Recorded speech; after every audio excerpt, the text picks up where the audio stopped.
Hello, everyone, and welcome to Beginnings, the show that asks, where do creative people come from? My name is Andy. I'm the host of the show and a writer and performer based in Los Angeles, California. How are you all doing as dystopia descends? Personally doing, I guess, okay. Well, I mean, not mentally, but physically. Today's episode, this is great. I really love today's episode. This is Jeff Lemire, and if you don't know who Jeff is, why don't I read you his bio right now?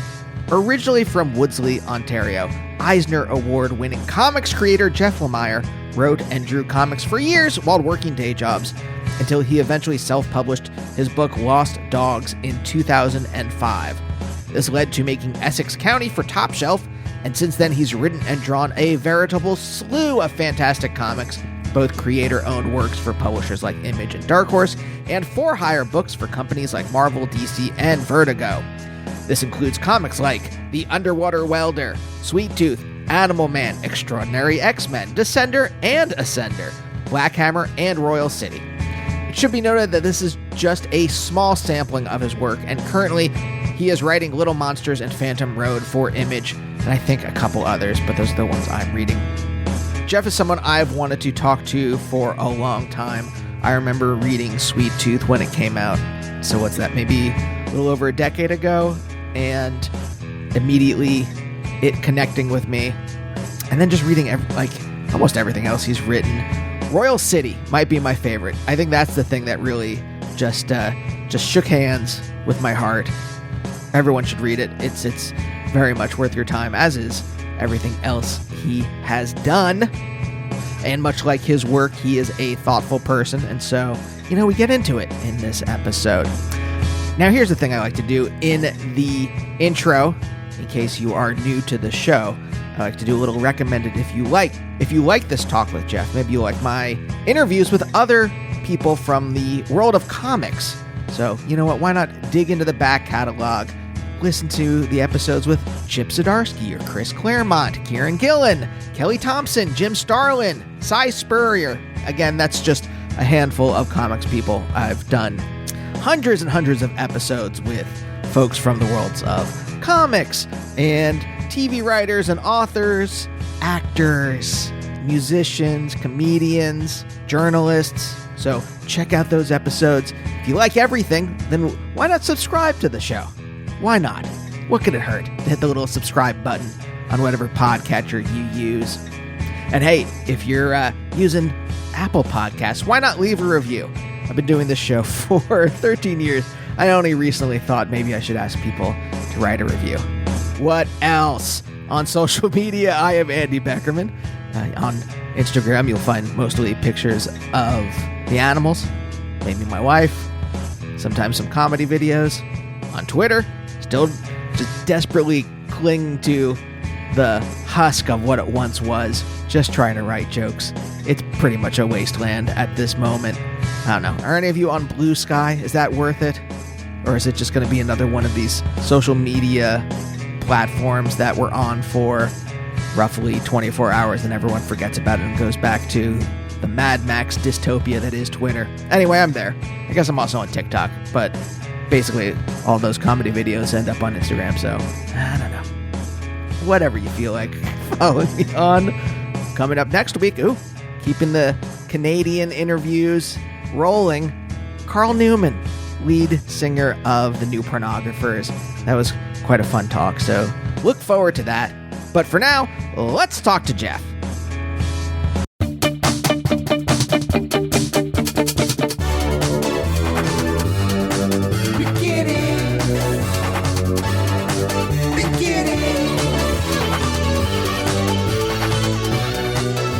Is this the anxiety you expected to be plunged into? Were you like... No, that's all good, man. Don't worry about it. You're like, you know what? My morning's been going pretty smoothly. Can't wait to just jump into the deep end of a pool of paranoia. Exactly. Is that... Well, what is your...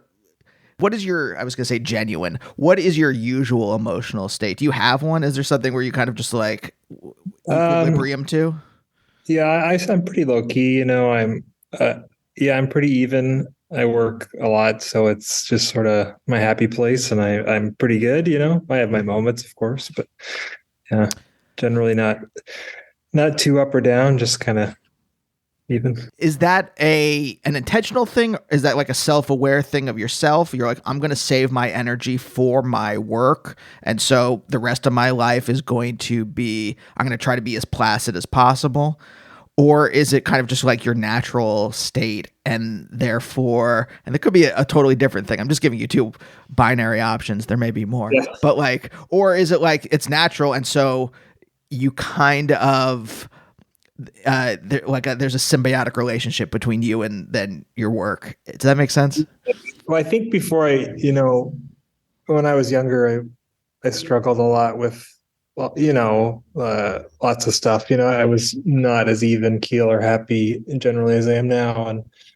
But then when I started doing comics and kind of fell into the routine that come with doing comics, because it is such a labor intensive kind of discipline, to draw comics every day, that kind of almost became my safe place and my equilibrium. So I think the work kind of evened me out and gave me an outlet for everything. And so I've been much happier the last couple decades of my life as opposed to the first couple. Yeah, this resonates with me. I remember being very angry, and I wasn't like a rageful person, but like the anger was there and repressed in me before I moved to New York to do comedy. Because I'd wanted to, I couldn't admit it to myself. And so I was just pushing in other directions that were fine existentially, but not really what I wanted. And then when I was honest with myself and then started to do what I wanted to do, that part of me kind of settled down. I'm curious if that is the... Exactly. Yeah. There's a lot of anger and stuff when I was younger, and a lot of pent up crazy energy that didn't know where to go and went into all kinds of unhealthy places. But yeah. And then when I finally found my thing with comics, and especially when I started becoming successful doing it, and kind of my confidence grew, it really changed me, gave me a much more even keel sort of perspective on things. But there's still a lot of effort that goes. I'm a fairly emotional person, so there's a lot of effort that goes in on a daily basis just to kind of keep keep things even. But I think that's with everyone, especially the last few years have been such a shit show. The world. Yeah, Yeah, thinking this morning, I'm like, oh wow, I really ping pong almost by the microsecond between joy, dread, and melancholy. I think you're just describing being alive, buddy. I think that's just okay, yeah. So this is the thing. I've also thought about this. I'm like, I used to be a philosophy professor, so this was like, this stuff has been, very present in my mind for decades now. But I'm like, is the constituent just basic molecular existential constitution of humanity melancholy? Is that the baseline for all of us? I don't think for everybody. I think it's a certain type of person. And you and I've only known you for 3-4 minutes, but I feel like we have some things in common. So yeah, very much. There's a reason why I think your work resonates with me in a very deep way. Yeah. I think there seems to be people who just kind of float and go with the flow and seem to be just have a baseline happiness. Maybe that's just me imagining that, and then there's other people who kind of like you and I, who sort of question everything and struggle with the daily stuff. But yeah, to me, if I didn't have my work, I would be completely fucked. I wouldn't. Oh yeah. That's my thing that keeps me even and gives me, like I said, it gives me an outlet for everything and lets me put that energy into something healthy, and productive. Yeah. When you were, let's say, whatever, emotionally tumultuous, I don't want to like put an exact emotion on you before you started professionally working in comics, or even before you well, I guess this is my question was, did you admit to yourself that that's what you wanted to do and you were thwarted at doing it? Or could you not even admit it to yourself? And therefore... No, I always wanted to do it. It was just, it was, like anything, it's a more complicated path than that, because I grew up in a really small town in Canada, and any kind of a life in the arts was not really a realistic thing. There was no path for that. So but I knew I didn't belong kind of becoming a farmer or a factory worker like everyone else in my community. So I left there and came to Toronto to study film because there was a film program, which at least was sort of in the ballpark of what I wanted to do. I did love movies and stuff, and it was telling stories, which was really the big thing. And now there are great programs for studying comics and stuff, but there was nothing back then. There was nowhere to go to study comics. So the film industry at least seemed somewhat practical in that there was an actual industry where I could get work and stuff. So I did that, and I enjoyed that, and I met a lot of great people. But I think as I got into that program, and this is like 25 years ago, but I just realized more and more that what I really loved was drawing and comics and telling stories through drawings. And so by the end of that program, I was kind of more focused on doing comics than film. But I learned a lot in that program that I could apply, and then,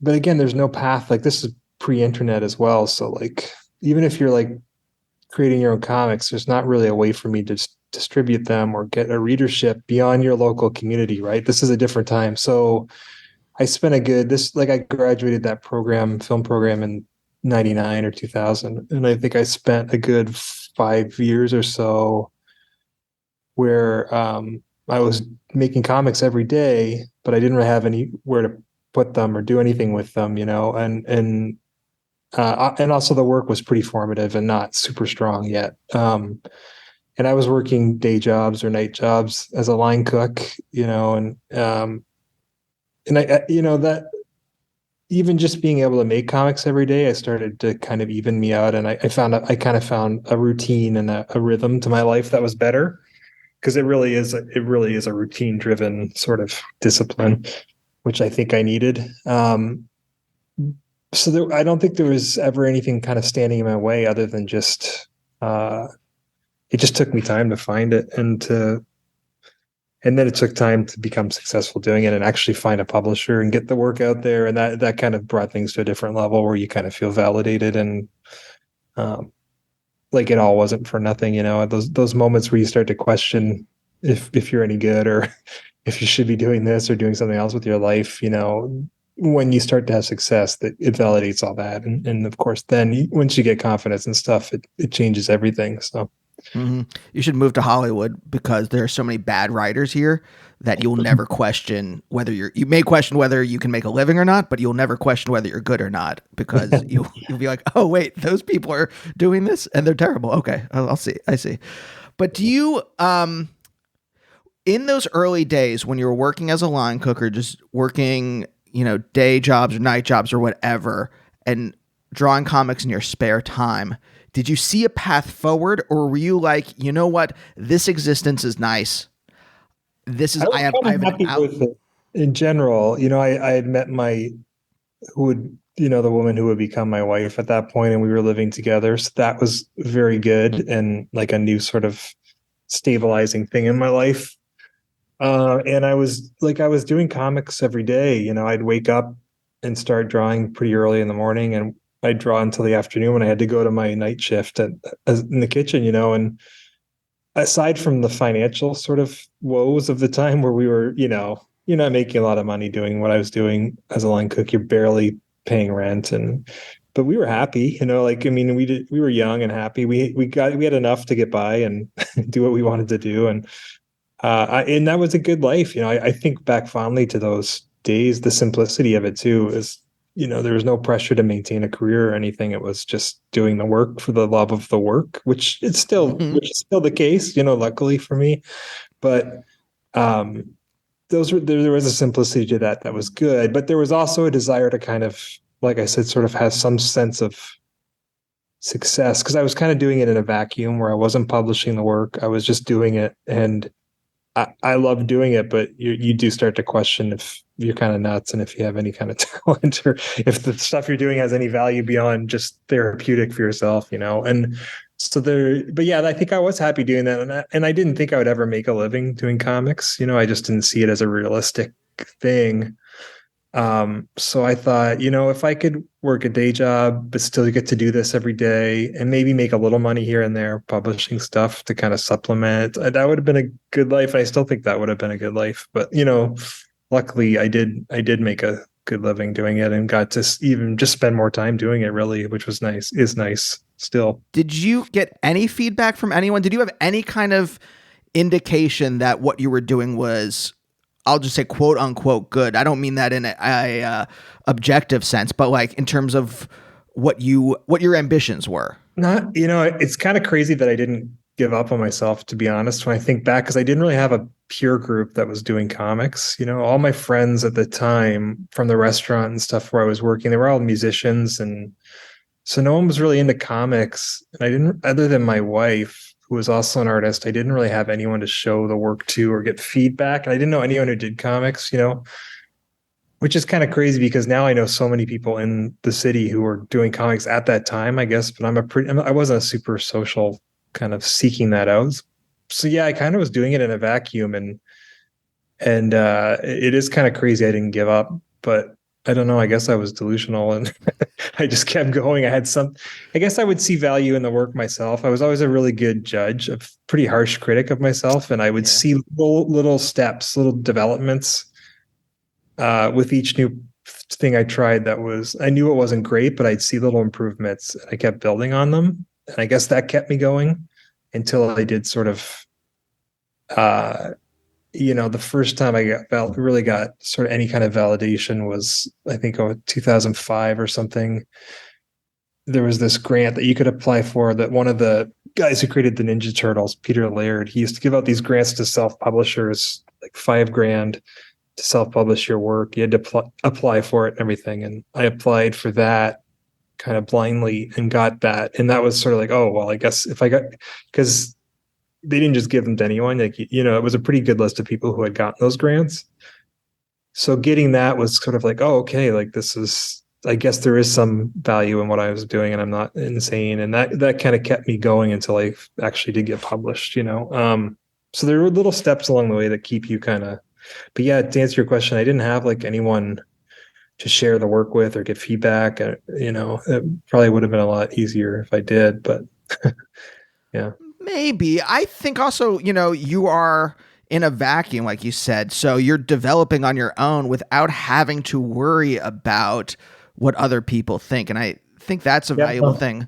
Could have been dangerous too to be doing that now and like today. If I was in my early mid 20s today doing this and I was putting the work on social media or something and you're getting these, horrible feedback from awful people like you do, it could have crushed me and totally shut me down, which I'm sure I would have, because the work wasn't great back then. I was still very, very raw, and so maybe coming up when I did before the internet and just kind of doing it for the love of doing it and not having to worry about that sort of outside noise was a good thing for me. I looked back at, this is the dumb version of this, by the way. I looked back at like some tweets from when I first started comedy. So 2010 is when I first started taking classes at UCB. They are exceedingly terrible. I was stuttering over like how bad I want to paint this, but they're not funny at all. And I'm like, and I also didn't have like many followers then. I mean, not that I do now, but I'm just saying that like I had no professional work or anything like that. I'm just like, oh, I'm really lucky that like, this is like the very early part of when all that stuff was going on. And that it wasn't like now where everything would be scrutinized by the worst people in the world too. And then and then I'm supposed to like build any kind of self-esteem or confidence in that swamp.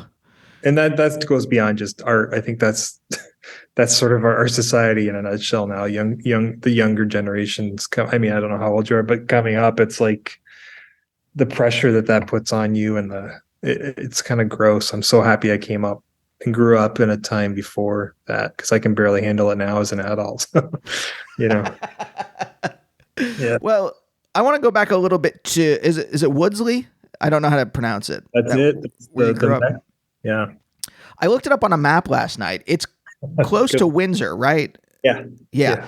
I know that because my wife's family is from Detroit, Okay. and we stayed in Windsor once when we were visiting them and Yeah. hung out there a little bit. So I didn't really soak up the atmosphere. And I don't know if Windsor is even like the atmosphere is anywhere close to like what it felt like growing up in Woodsley, but I'm kind of curious, like how did it feel? If that's Yeah. I describable mean, to you?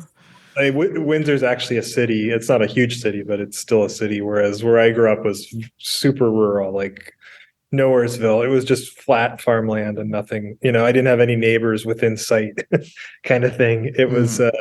so I grew up on a farm, and yeah, I mean, it was a good childhood. I certainly had a lot of room to sort of foster an imagination because you're kind of left to your own devices and stuff. So I did a lot of, I think my storytelling really developed as a kid, just keeping myself occupied. That's how I did it. I imagined, like all of us, I imagined all this crazy stuff and made stories in my head and drew comics. And so yeah, it was good. But I mean, as I grew older and stuff and had wanted to do more with my life and see more and experience other things, obviously it is a pretty sheltered kind of existence as well. Do you know where that impulse came from? I asked this a lot on the show.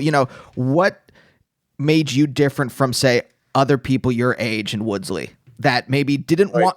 did not want to do something else, did not want to leave Woodsley, wanted to become a farmer or work in a factory? I don't know what kind of factory exactly was there, but you mentioned it. What made you different from them existentially? Yeah, I have no idea. I don't know. I who knows? That's a question I can't answer. I just, for whatever reason, always had that thing of wanting to,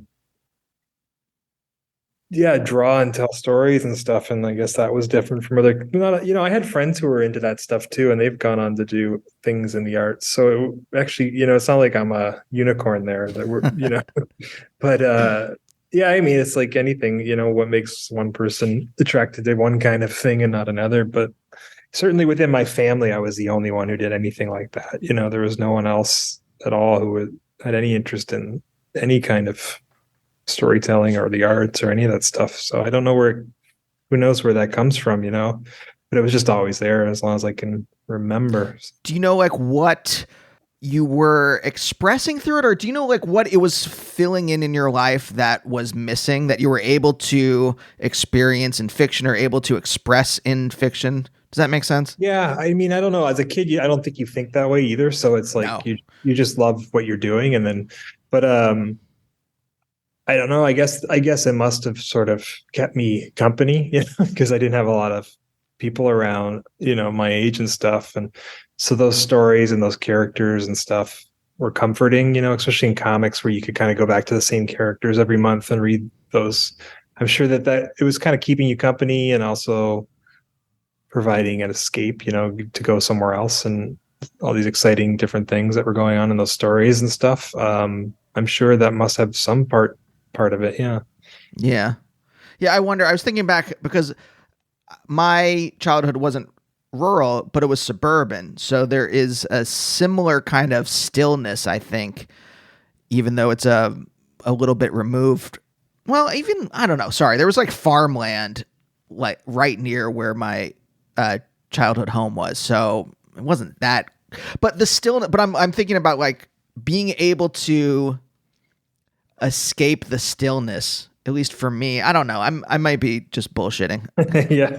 I don't know. I think too, it's like you don't think that's, like I said, you don't really think like that as a kid, or I didn't. You just like doing the things you like doing and you did it, and it's easy to look back now as an adult and try to find meaning in it or find the reason to look for the reasons why things happen the way they did. But I think the truth of the matter is, for whatever reason, with comics especially, as soon as I first saw them, I was fairly young, like 5, 6 years old or whatever.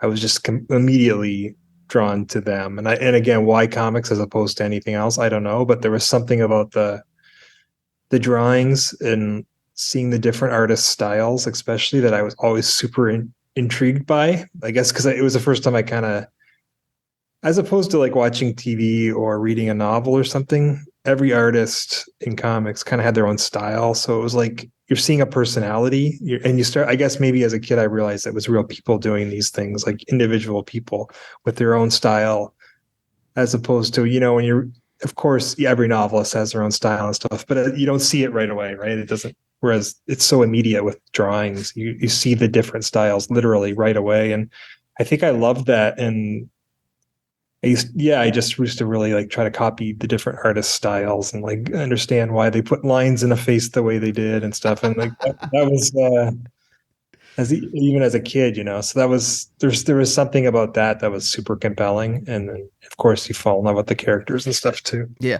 I'm a little younger than you, but when I was a kid, it was the cross hatching on everyone's faces was very popular, and like cross hatching everywhere. If I'm using the term correctly, sure. Yeah, were you? You're probably, I don't know how old you are. Was this like the 90s? Yeah. I was a kid of the 80s, so I was pre crazy crosshatch, crazy image crosshatching. But like, did you work on the farm at all, or was it like? I guess what kind of farm was it? Yeah, it was not animals, so it was just like cash crop farm, like soybeans, wheat, corn, and I had to do a lot of work on the farm. So.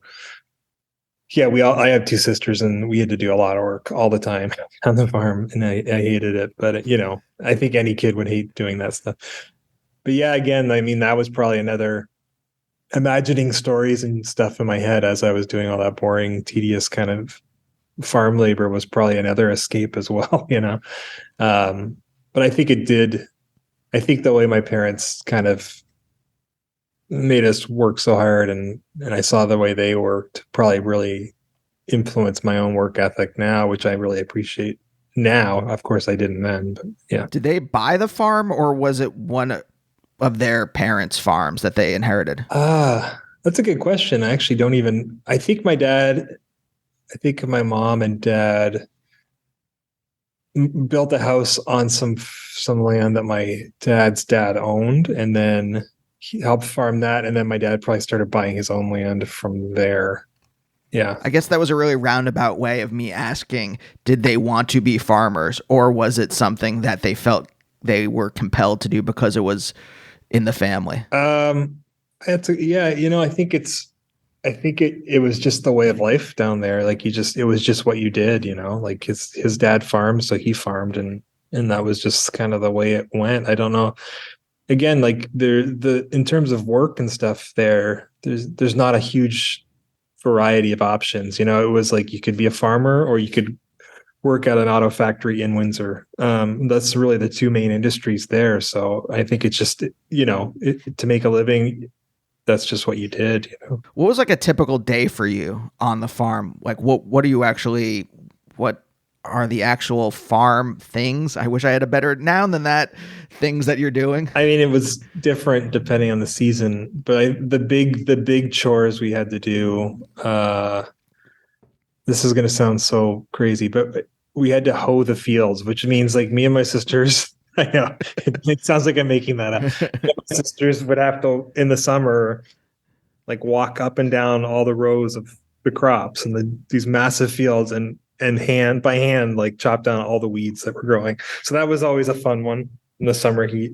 So there was that. And I mean, just doing stuff like that. I don't know, random weird helping my dad do stuff all the time. But there was also a ton of time just to sort of do nothing and like be on the farm, like running around, making up crazy stories in my head, or just drawing a lot. Like I drew a lot.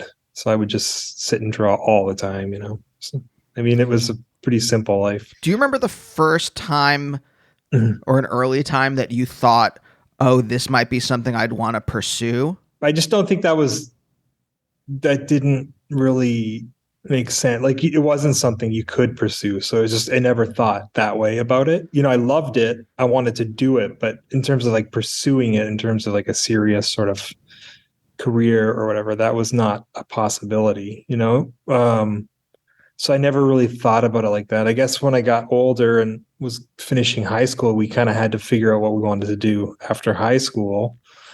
So that's when I was kind of like, maybe something with art, or because that's really the only thing I really liked was art and movies and writing stories. So, but and then that kind of led me to the film stuff that I did. But yeah, there was never a point early in my life where I'm like, I'm going to do this. I'm going to be a comic book writer or artist. I'm going to, you know what I mean? That was not, just was not even a realistic thing you could think. Did you have any ambitions for anything, or was it just, you know what, this is nice, and then suddenly school's ending and you're like, I'm forced to?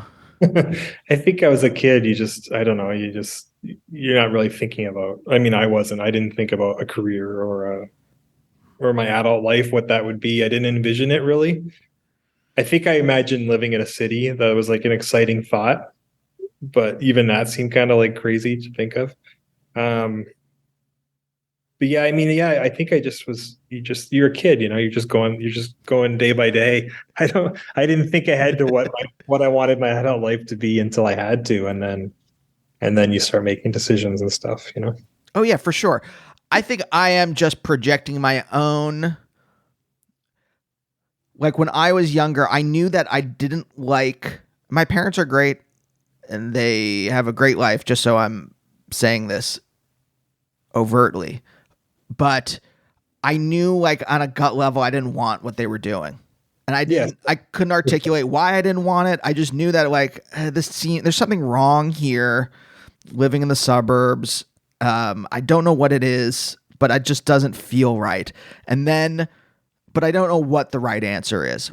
That's 100% that much. And not that there was anything wrong with their life. It was just, I could tell it was wrong for me, for sure. Like, it would not make me happy. And then of course, starting when I was about 15 or 14 or something, in addition to being a farmer, my dad also worked at a factory. So as my summer job in high school, I started working at the factory he worked at. And then, so as like a 14, 15-year-old kid being kind of thrown into that super kind of, I mean, these are like 13-hour days in a factory with grown men. You're kind of like, it's not that dissimilar from like prison life or something when you're 14, and so that was like, I cannot do this. Like, I need anything but this. So, but so you start thinking about leaving and going to a city and doing something in the arts or something cool. But yeah, I think I had that same from an early age. Like, I did not want to do what my parents did. And again, not a judgment on them or their life. I just knew, for me, I would not have been a happy person doing that. It just was not fulfilling for me. Yeah. And there's just this kind of, like, I don't know what it was for you, but like for me, it was this, and I could not articulate it, but it was just like the inside of me was screaming. Yeah, of course. Same. Get out, go. Yeah, that was definitely there. Yeah. Do you think your parents liked what they were doing at that time? Or do you think it was just like, well, this is what we have to do because, well, for whatever reason? No, I think they liked it. I think I think they did and do like their life, for sure. Yeah. I don't think it was sort of like a thing they were enduring, I think it was like a choice, and they were happy. Yeah. Cause I always think about this when I talk to people who are kind of similar to me. I think my parents liked their life because they wanted a family, but I always wonder how much of people's lives, if they really looked deeper, are like, oh, well, I just did this because I was handed a script when I was younger and I never went off book, or never went off the page. Yeah. And so I'm just like reading it. Could be some of that, but I don't know that for some people, I think that that's a good thing. Like, that there's comfort in kind of doing what your parents did and stuff. I know, like, my sisters stayed there and kind of living a similar life to what my parents lived, and they're very happy, and it's not like a giving in or anything, or a failure in any way. It's just sort of like a comfort in living that life that they know and that they love. So yeah. But again, for us, people like us, it just wouldn't have worked. It wouldn't have been happy. It wouldn't have been comfortable. So. Oh yeah. I hope I don't mean to paint it as a negative thing. I just, look, I mean, I sit here and spend, half a morning trying to figure out one joke in a script or something like that. Right. It's not like, and I'm torturing myself and I'm like you know what you feel the pressure of the thing. So what's the line that's gonna like knock the pressure off? What is it? And then you sit here and you pace back and forth. I wouldn't wish this feeling on other people unless they were compelled to do it themselves. Right. Yeah. Yeah. No, I don't take it as a judgment or anything. But it's interesting to think about like why we, some people kind of need to get away and some people are happy, with what they're born into or whatever. It's, I think it's just the way we're wired. I don't know. Yeah. And then there's like the malignant version of it, which are kind of like the psychopaths who feel they need to meddle in reality. Like either you have people who are like create drama among their friends, or you have like psychopathic politicians who they're like trying to control parts of reality in whatever way. And it's like this same impulse, I think, but in a very metastasized version. I don't know. Now I'm just talking out my ass. Yeah. Well, I think there's some people, maybe it has to do with like, I don't know, when you're unhappy with your life, there are people who kind of turn inward and want to make themselves figure out something for themselves. And then there's the other sort of, maybe there are people who kind of want to fix that by changing the people around them or something. I don't know. So at what point in your, like, when you're doing all this stuff, do you get the impulse that you're like, well, I'm going to go to film school? Like, what is it about your life at that time where you're like, I can't do? Well, I think it was just an opportunity. Like when I finished high school, I mean, I had the opportunity because I had worked in that factory. I'd saved a bunch of money as a teenager. I had the opportunity to go to university and pay for it mostly by myself. So as a result, I could kind of go wherever I wanted, and it was my chance to leave and go to a city and kind of live a new life and reinvent myself, And in terms of what I wanted to do, I guess there were limited options. Yeah, I could have studied art maybe in Toronto, but that didn't seem super practical in terms of like long-term career or whatever. And the film industry here in the mid 90s was really booming in Canada. And I thought, well, this is a cool way to like tell stories and do this thing, but also there is like an actual industry afterwards where I could find work and it's not completely impractical. So I think, and I think I had some friends who were a year older than me who had gone to the program here. So it seemed a little familiar. I had someone there I knew. So it just all seemed like a good opportunity, a good way to get away and move to like the biggest city in Canada and kind of reinvent myself and kind of live a new, exciting kind of life telling.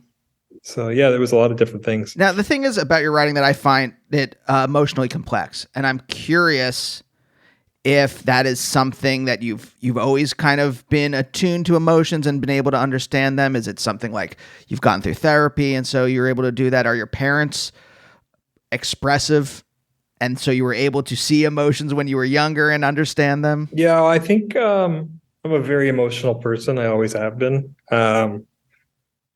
So I think I just, that's just who I am. And then, I think my family is a fairly emotionally kind of open family, actually, and I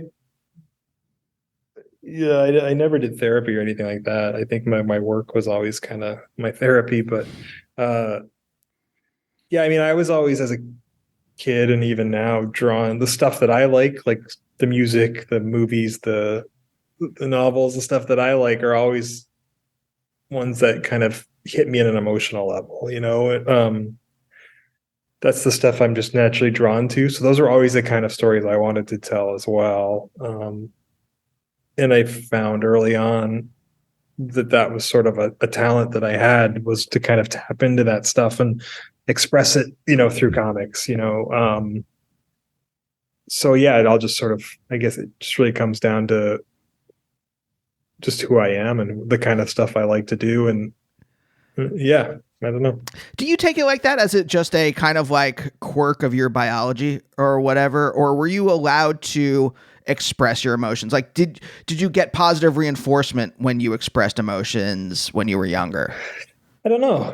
I feel like it wasn't always super healthy. Like I was maybe I don't know, too emotional at times, as a kid and even now, so it wasn't always a healthy or happy thing for me until I started doing work there where I could kind of harness it a little bit. But I don't remember about the positive reinforcement or not from my parents. My parents were always super supportive and nurturing. So I guess, yes, they must have been some positive reinforcement there, but I don't know. Yeah, I don't know.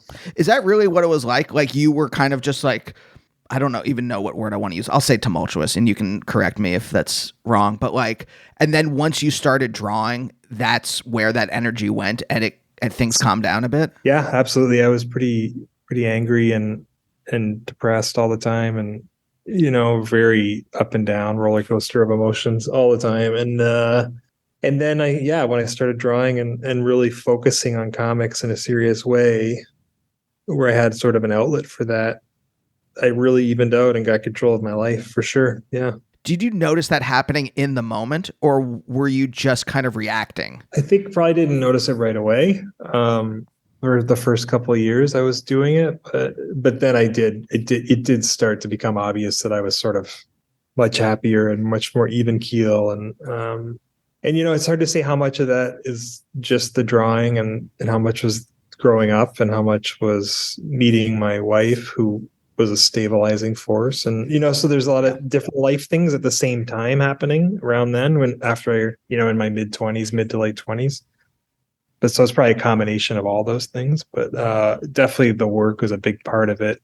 Yeah. Well, I'm going to say this and tell me if I'm wrong, but I think those things, again, I'm just using myself, but I think those things mutually reinforced each other, because when I moved to New York and started doing what I wanted to and all that stuff settled for me, that's also when I met my wife. And then she's a very therapy pro therapy person. And so she had a lot of therapy talk and knew a lot of stuff. And so that kind of like reinforced some of this stuff. I'm like, oh, I'm calm now. I'm understanding why I'm calm. I'm going to keep doing things that increase that calmness. And that they're all like, it's all reinforcing each other. Yeah, absolutely. I think there's a lot of that. And and then when you start to feel happier and more content, you want to keep doing things that make you feel that way. So you just kind of feeds off of it and grows from there. But I mean, I think becoming successful at comics is certainly I can't really undervalue that as well. I mean, when you become successful at something, and it does a lot for your sort of confidence and your sense of purpose and identity and everything too, so that was all happening around the same time as well. So I think all that stuff helps. Yeah. I mean, I'm not at your level, but I am making a living doing this. And I think that also kind of made things a little more calm in my brain. Maybe. Sure. Yeah. A lot of those doubts and all that stuff starts, it really helps with that stuff. And you start to feel, like I've said before, really validated and kind of confident, and you have a sense of sort of who you are and everything that is kind of, it's a good thing to have that kind of other people value what you're doing and everything. That does a lot for your your sense of self and happiness for sure. Did you have any kind of self-awareness of this tumult when you were a kid, or is it as you start to calm down, you start to gain, you're like, oh, I understand. Now I'm different from the way I was before, and I can kind of put this stuff into perspective? Yeah, I mean, I have a new perspective now. Obviously, as a 47-year-old man, I can look at how I was as a 20-year-old or whatever and be like, wow, like I was not a very happy person. But I think in the moment, you're just I just knew I was unhappy for sure a lot of the time. But you don't really have the perspective or to really kind of be self-aware in a way that at least I didn't, in a way that where I could try to take steps to help myself or like to change things. I was just sort of, kind of caught in the emotions all the time and just doing whatever. Right? Were you outwardly unhappy, or was it all kind of just like buttoned down? Sometimes, I think sometimes pretty miserable. I think probably I was, yeah. I mean, I don't know that it really manifested in anything dramatic or anything, but I think I spent a lot of time just sort of brooding and being pretty unhappy. Did your parents realize this? Did your sisters, did your friends, or the people around you kind of like key into that? I don't think so. Not really. I mean, we were yeah, my family wasn't really like that. It's, small town kind of rural life where it's not really like that sort of sense of sort of stuff wasn't really something you talked about. It was just kind of like, I don't know. Yeah, no, I don't think anyone was really aware of it, of how unhappy I was, for sure. So then it really is just this kind of like stumbling almost. I don't know if that's the word you would use, but like it's almost like you are just like you're in this kind of state and you just start kind of like drawing and writing every day. Yeah. And then the state changes and it really is like, oh, like if you hadn't done that, who knows like how you would have like dealt with those emotions. I don't know either. And I think it would have been something very unhealthy, one way or the other, something really bad would have happened, I think. So yeah, I'm very lucky that I found my thing. Because a lot of people don't. And, but yeah, it was that stumbling feeling. It certainly sounds right. Like I was stumbling from one thing to the next and until I finally stumbled upon the right thing that stuck, I guess. Do you mind telling me like what those intermediate stages were? Like you finish, like when do you start drawing and writing, or at least on a more, I want to say professional, but let's just say a more routinized way? Yeah. I mean, I went to school. So I went to film school from, I guess it was probably 96 to 2000. And by the end of that program, the fourth year, I kind of started working on some comics as like, and really loved doing that. Like it was like, oh, this is felt so good, And so as soon as I got out of school, we're already working kind of part-time in restaurants and stuff. So I just kept doing that. And I did start taking it very seriously right away. Like I was going to commit myself to doing this and getting better at it. And so I would almost immediately, I'd try to draw all day, wake up early, draw all day before I went to my night shift, and then I just fell into that routine, which never really ended. It's still basically what I do now. I get up early, draw all day, and then go home to my night shift of being a mother and husband, So that routine just really worked for me. It gave me focus and kept me from stumbling and being as angry and so I think it's the routine as much as the work, to be honest, which is okay. I think this is also probably why I work so much and do so much stuff, is because I need to be busy. Because if I'm not busy, I start thinking too much, and then it's not a good scene. So I got to keep busy. Yeah, but I mean, I discovered that right away that routine was really good for me and healthy. And so that was like right after school, like immediately. And I just fell right into that and never stopped really, Yeah. That fourth year of university, where did you start doing this? Was it like, oh, I have to make storyboards for something? And then, you're like, oh, this reminds me of when I was drawing comics as a kid. Or is there, I mean, no, what happened? I think, when I was a teenager and stuff, I was really into comics still, in high school. Still very much like reading stuff every month and drawing and all the time and everything. And then, as I got closer to like my 20s, and I moved away and everything, and I got into film school, I guess I kind of fell out of reading comics as much, and I started getting really into film and following different directors and kind of studying film and thinking about film, and didn't read as many comics and stuff. And then somewhere in that third year or something, I kind of stumbled into a comic book store in Toronto, sort of on a whim, because I hadn't really been reading comics or anything.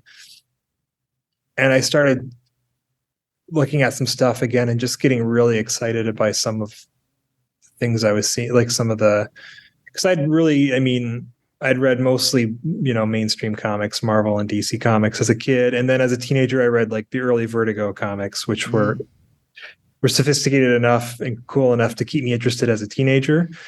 But then when I fell out of it and went back, I started kind of discovering all like the independent creators this is early 2000s. This is like, Dan Clowes and Yeah. Chester Brown and Chris Ware and all those great cartoonists were doing all this awesome stuff that I kind of discovered for the first time. And it was like a different, more sophisticated level of storytelling, or even just a wider variety of subject matter, maybe, because I think the Vertigo stuff is pretty sophisticated, but I guess it was the subject matter where you could kind of tell any kind of story or any kind of thing with that medium.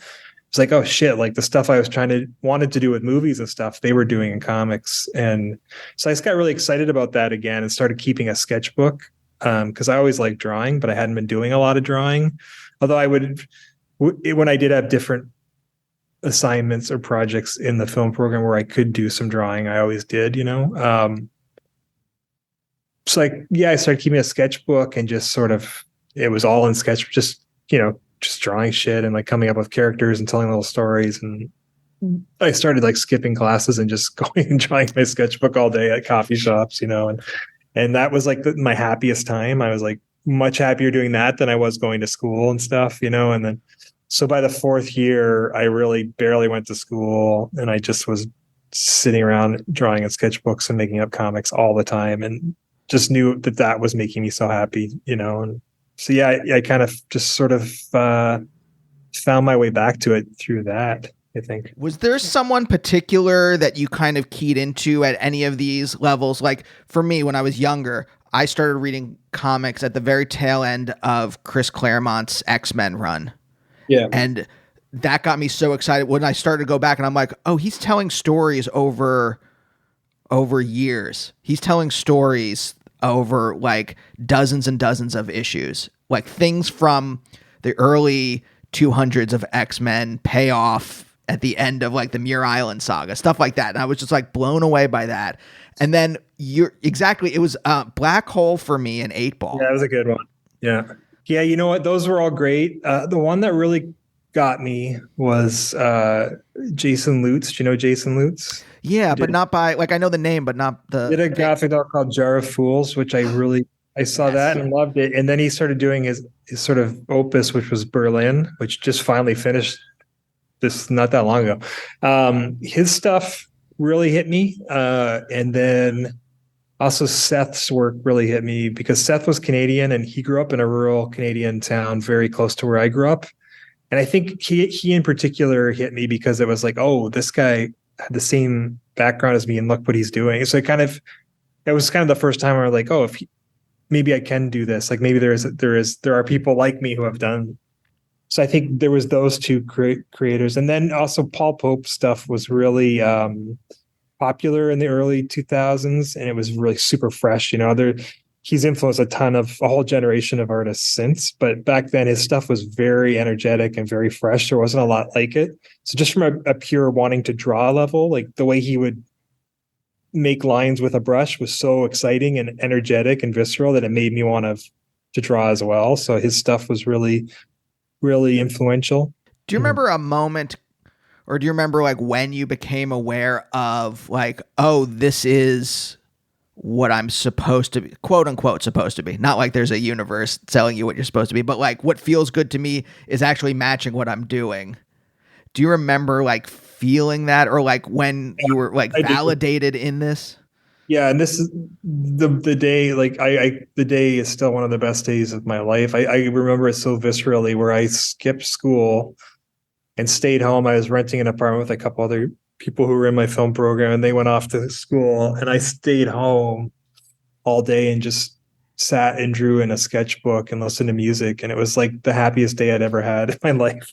And I was like, this is like, I never felt this content in my life as I did that one day, and I was like, oh, well, this is just what I want to do. So that was like a moment of like, it was, just such a special day where I think in many ways I've just spent the rest of my life replicating that one day, listening to music and drawing. And it was just so content and peaceful, and all those voices were gone. I was just really happy.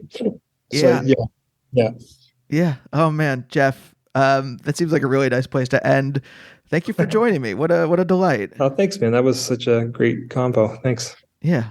All right, man. Well, thanks a lot. It was great chatting. Yeah, thank you. And we'll see you next time. Bye. Bye, oh, bye, oh, bye, oh, bye, oh, bye, oh, bye, oh, bye, oh, bye, oh.